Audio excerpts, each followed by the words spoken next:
UN chief calls for global unity against racism. UN Secretary General Antonio Guterres called for unity and action to address the ancient poison of racism, which he said is alive and kicking in every community, society, country, and region of the world. In his message on the International Day for the Elimination of Racial Discrimination observed yesterday, Guterres said racism lives on in the legacies of colonialism, enslavement, and oppression, which drive so many of the problems today, from economic, social, and political inequality to discriminatory policies and practices and to outright conflicts.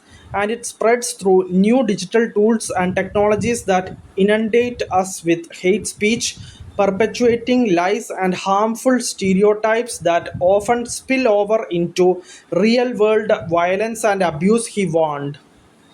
The antidote is unity and action, the UN chief said, calling on all governments, institutions, businesses, and communities to work together to address racism and safeguard the dignity, justice, equality, and human rights that belong to every person. The International Day for the Elimination of Racial Discrimination was established by the United Nations General Assembly in 1966 to raise awareness and encourage global action against racism. Thank you for listening. Thank you for watching. Thank you, everyone. Bye.